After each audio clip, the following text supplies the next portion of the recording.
These two 12-year-old girls that in their head and in their brain really believe that Slenderman is real, and they think that they need to, not want, need to sacrifice the life of their 12-year-old friend to Slenderman.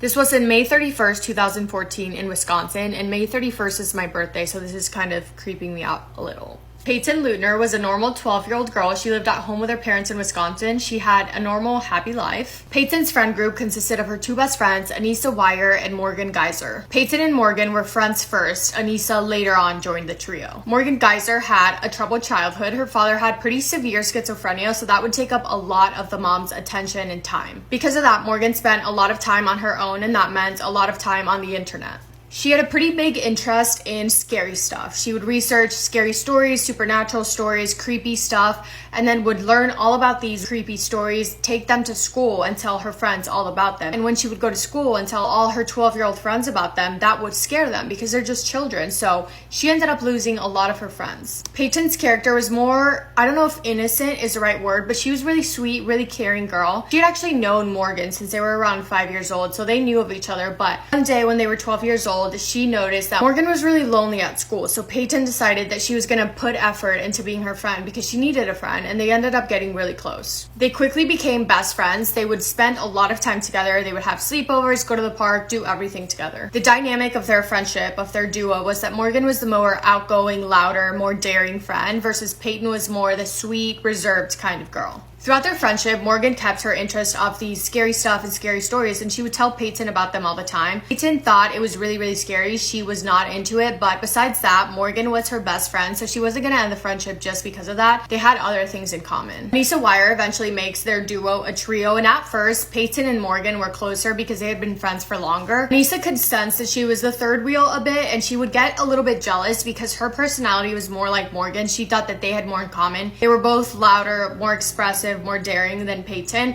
so she felt like her and Morgan should be closer. Morgan and Anissa actually lived in the same building, so over time, gradually, they just ended up spending more time together because they lived in the same apartment building. Peyton takes the back seat a bit. Anissa, also like Morgan, was really into the creepy, spooky, scary stuff, so they sort of bonded over that. Morgan and Anissa start talking about the creepy characters that they're into, and they start talking about Slenderman. Let's set the record straight. Slenderman is not real. You're not going to run into him on the street because he does not exist. He is a made-up character. Slenderman was first created in 2009 in a paranormal photo shoot contest. Eric Knudsen, the person that created Slenderman, took the photo shoot contest very serious. He wanted to make his supernatural character that he was making up feel very real so that it would win the contest. Because of that, Eric went above and beyond when he was creating his character. He created this whole myth and this whole storyline behind Slenderman. He is this extremely tall, lanky man that has long tentacle looking arms, and he's faceless, pale white, wears a black suit. And honestly,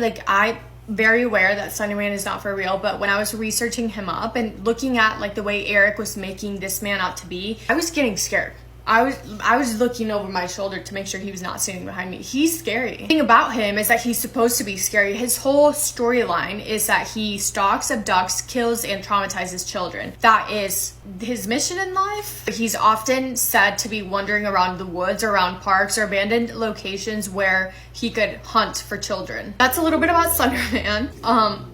It's not funny. If Slenderman does not abduct you and kill you, he can also give you slender sickness. That means if you're near him, you can catch the sickness, and that would give you extreme paranoia, hallucinations, nightmare, nosebleeds. You don't want to get it. It turns you crazy until you eventually become a killer yourself, is the story.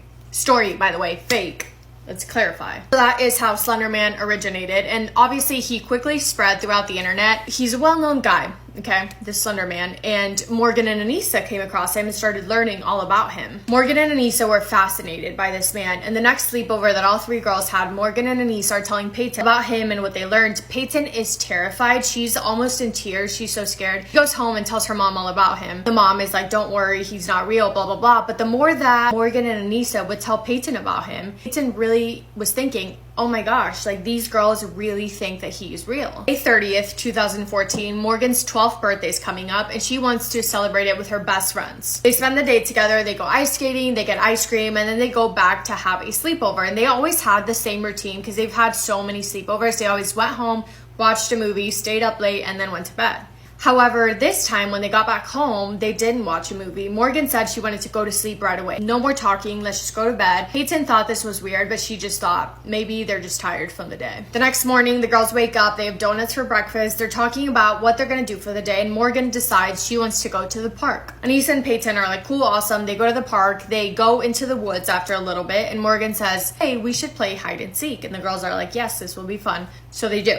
Morgan is counting while Anissa and Peyton hide. They run into the woods to hide. Anissa tells Peyton, you know what would be a good idea? Lay on the ground and I will put all this big pile of leaves on top of you so that Morgan can't find you. Peyton's like, yeah, that's a great idea. So she voluntarily lays down on the ground. Anissa puts a pile of leaves on top of her and then she runs off to go hide. Peyton can't see anything. There's so many leaves on top of her. Next thing she knows, someone jumps on top of her and is attacking her, pinning her down. Through the leaves, she can see eventually that it's Anissa. All of these girls are 12 years old. Poor Peyton was probably like, what is going on? Next thing she knows, she sees Morgan out of the corner of her eye pulling out a 5-inch knife from her backpack. Morgan then runs over to Peyton, whispers in her ear, I'm so sorry, and then starts stabbing her so many times. Morgan stabs Peyton 19 times all over her arms, her legs, her torsos. They stop and I guess they freak out a little bit. The girls tell Peyton, don't worry, you're gonna be okay. We're gonna go get you help, and then they run away. Obviously, Peyton does not believe that they're gonna go get help because they just attacked her and stabbed her. Why would she think that they would go then help her? This little girl who has just been stabbed by her best friends manages to get up and find enough energy to try and walk over to a path. She's like grabbing onto trees and stuff to try and make her way. She reaches a path and eventually collapses, and when she does, nearly after, a cyclist goes by the path and finds Peyton and calls 911. Peyton is rushed to the hospital and she has to go into emergency surgery because 2 of the stabs were to major organs. The first stab was in her chest. It missed a major artery by less than a centimeter. If it was a centimeter deeper, it would have probably killed her. Second stab went through her diaphragm, cutting into her liver and her stomach, so it caused a lot of internal bleeding. She is in emergency surgery, is operated on for 6 hours. The doctors are trying to do everything they can to fix these horrific injuries. She ends up having a long recovery ahead, but after 7 days in the hospital, she is discharged. There are really no questions to be answered other than why. Peyton saw everything happen. She was laying there, saw it with her own 2 eyes. Her 2 best friends attacking her, trying to kill her. But before she could tell officers, before she even had to, the officers had already found Morgan and Anissa. After Morgan and Anissa tried to kill their best friends, they were just walking around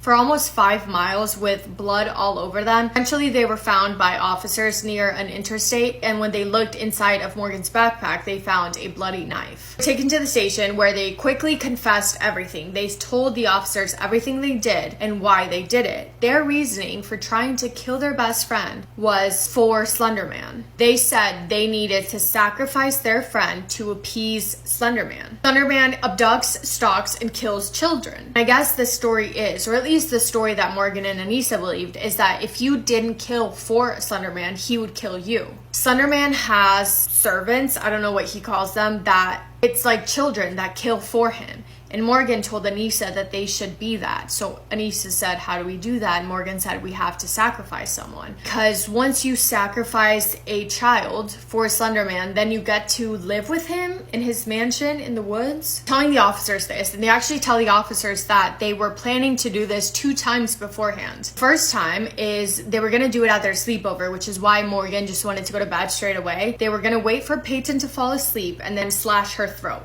I guess that they realized there would be too much to clean up, so they decided not to do that. Second time, they were gonna kill Peyton in the public bathroom in the park. They were gonna knock her out and then stab her in a stall, but they couldn't knock her out. They were telling the officers that this is not something that they wanted to do. It's something that they needed to do because in their brains, Slenderman had already been stalking them. He was waiting for them to kill for him, and if they didn't do that, then he would come after them and their families. They said they were terrified of what would happen if they didn't try and kill Peyton. When they're questioning them, they quickly figure out that Morgan is the ringleader in all this. The officers ask Morgan if she regrets it, if she feels bad. She says, I thought about it. As in, I thought about feeling bad. I thought about it, but then I decided that remorse would get me nowhere. It's easier to live without regrets.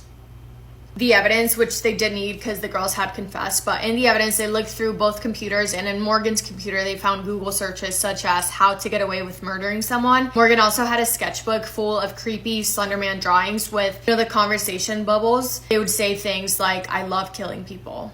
The girls also had pre-trial psychiatric evaluations, and they were both deemed to be mentally ill, but Morgan was diagnosed with schizophrenia, which came with a ton of hallucinations, and one of those was Slenderman. Hallucinations, it's actually crazy how the brain works and how you can see something that does not exist. Well, Morgan was seeing Slenderman. She would see him walking around. The girls were charged, and they were going to be tried as adults. Both girls pled guilty. Anissa was charged to 25 years to life in a psychiatric unit. Morgan was charged to 40 years to life in a psychiatric unit as well. March of 2021, after 3 years and 10 months in a psychiatric unit, Anissa was released. She was deemed to be no longer a danger to society. Morgan has requested release twice and has been denied twice, the most recent denial being April 2024. Judge said there's still a significant risk that Morgan could harm herself or others, so she's still in there as of now. Peyton since then suffered with panic attacks, anxiety, nightmares, and she just couldn't trust anyone again, because how could you? Your two best friends that you've spent so much time with, you just were hanging out with them once and they try to kill you. Sorry, I don't know what a therapist could tell you to make you trust someone again. I can't even imagine. She was so scared to talk to anyone, trust anyone. For years after that, she slept with scissors underneath her pillow because she was so scared. Yeah. That is the story of the Slenderman stabbings. I can't wait to hear what you guys have to say. Looking forward to chatting in the comments as always. And I love you so, so much.